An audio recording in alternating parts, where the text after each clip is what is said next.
So right now we're going to have two TED Talks. One, it will be fully inspiring. It will be about the Social Innovation Academy in Uganda from Etienne Salborn. And after that, we're going to have Nimble Characteristics, Adapt or Die by Fabrizio Laguna from our partner, friend, and sponsor, IIBA. They have a booth outside, so please join and talk to them as well. So with no more delays, I would like to call Etienne to tell us his story in Uganda about Social Innovation Academy. Thank you. Enjoy.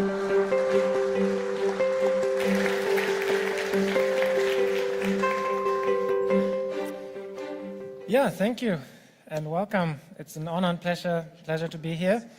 I would love to start with a small video. I hope it is ready to let people in Uganda speak for themselves because they can do that better than I can. It's just about two and a half minutes, if it is available.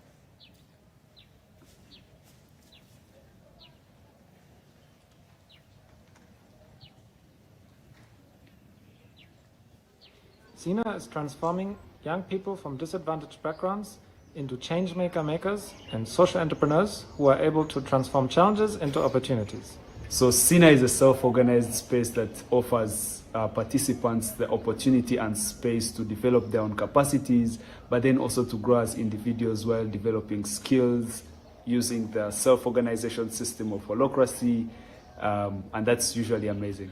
We are all equal.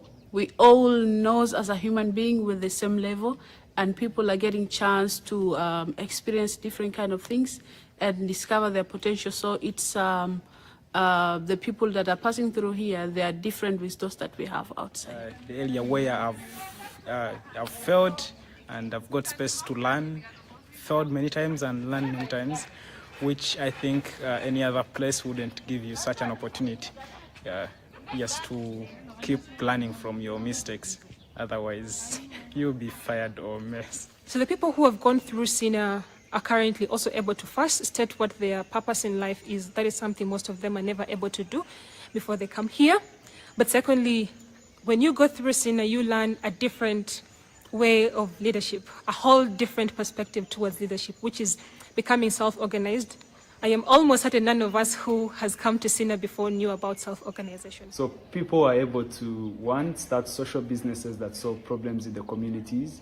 They become leaders, they develop capacities in leadership to become better human beings, to be better employees, better friends, and better people. The way how you come, you will go different. And also what you understand, it's a different, the way how people are living outside, the way how people are working outside is totally different. It's a place where you come and you discover yourself and discover the potential that you have, the things that you feel like you cannot do when you are in Sina, you can do them. It's the only place where you never find a boss, where everyone is equal.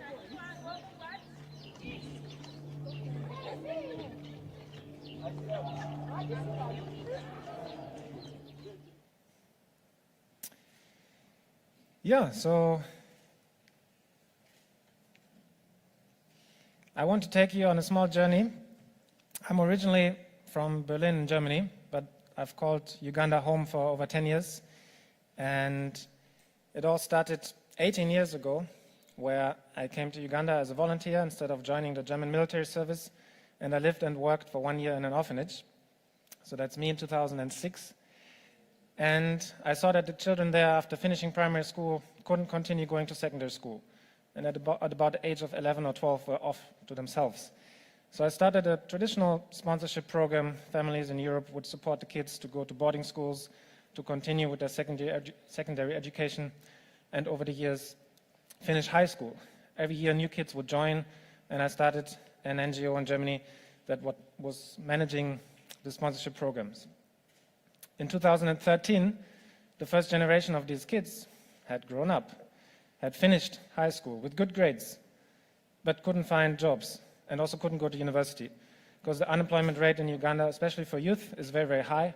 The country has a very high population growth rate, and people are just trained to foster obedience and to do what they're told instead of creating new solutions.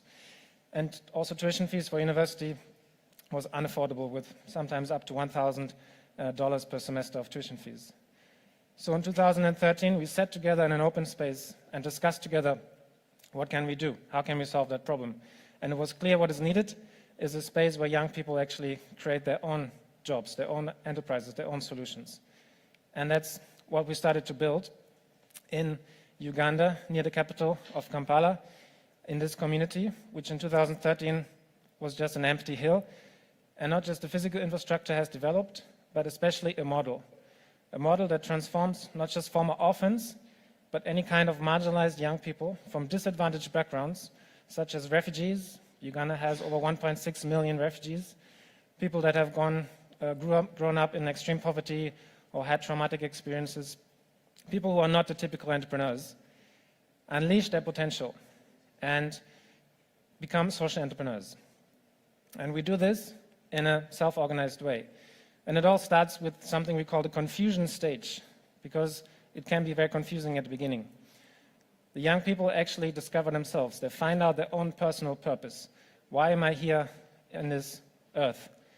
What can I learn from my own past, even if it was difficult, and bring that forward to drive the change and become the change I want to be in the world.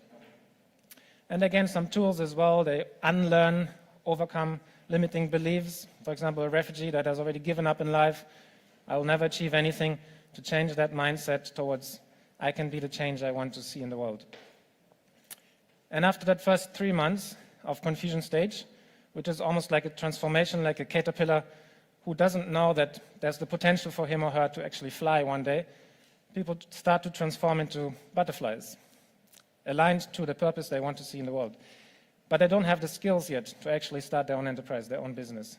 So in the second stage, people actually run the community, the whole program, the whole management, that everything that is needed is in the hands of the learners, who become leaders and followers at the same time.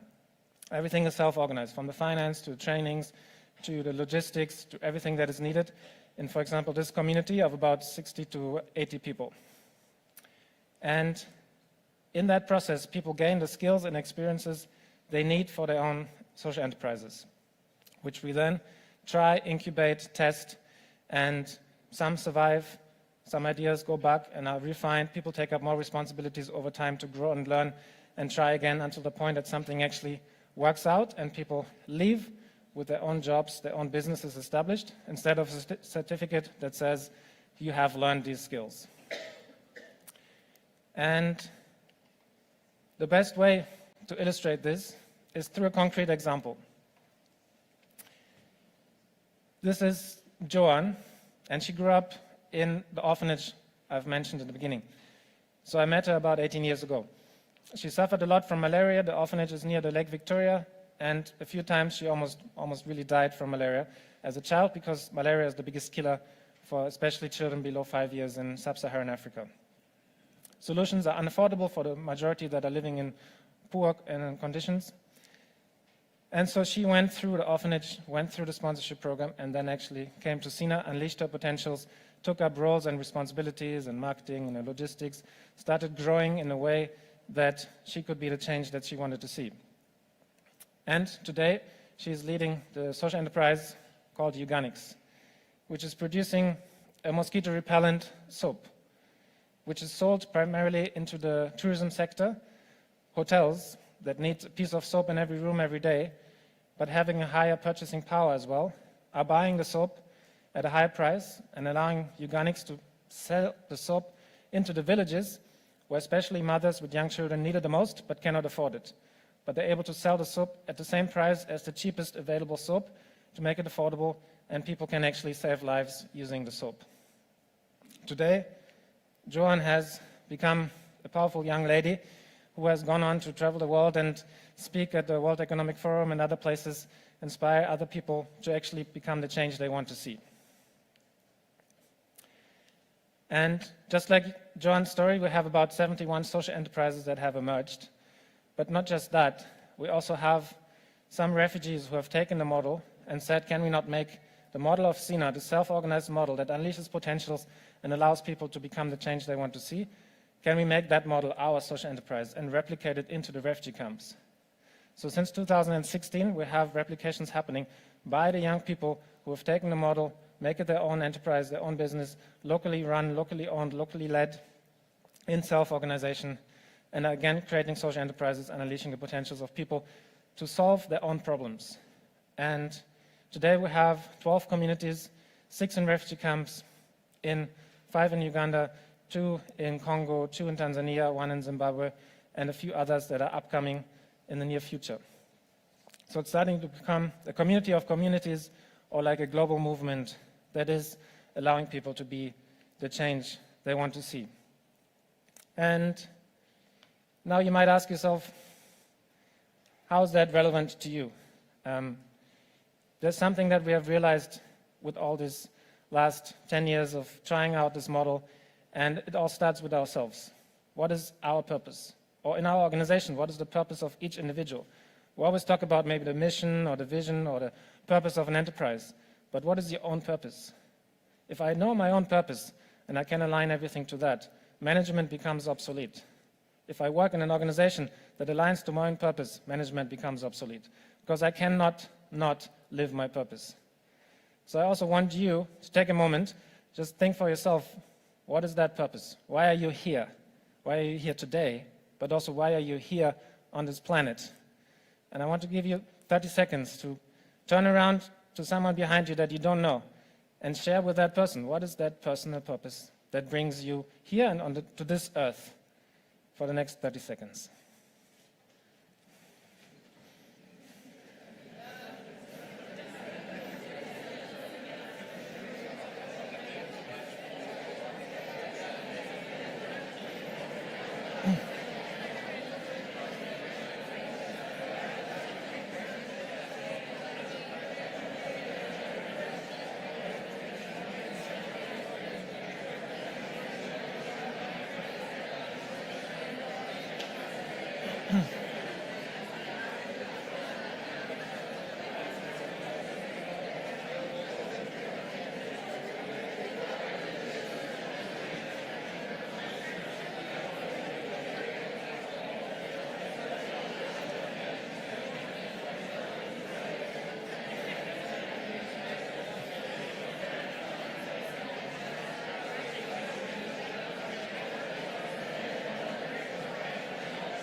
All right, thank you. Thank you. Thank you. That's a good sign. If the conversations need to continue with them over the next break, the next few days. Talking about purpose and aligning to the purpose is really what will make a big difference. And I hope I can inspire you to be the change you want to see as well, or to foster an environment that makes it possible for others. And with this, I want to close, and again, thank the organizers for having me here. There's different ways you can also support us. We are having a lot of revenue streams and are trying to become a social business that is able to cover our own costs from earned revenue. However, we do have ways how we can also grow and scale into new communities through support. So if you want to get engaged, there's ways to sponsor individual scholars, participants, as well as the creation of a new community in a whole new environment, and as well sponsoring upcoming social enterprises just like Ugandix. And in this sense, also outside there will be soaps for all of you to take one for free that has been sponsored by the organizers. And I wish you a great rest of this forum, and thank you.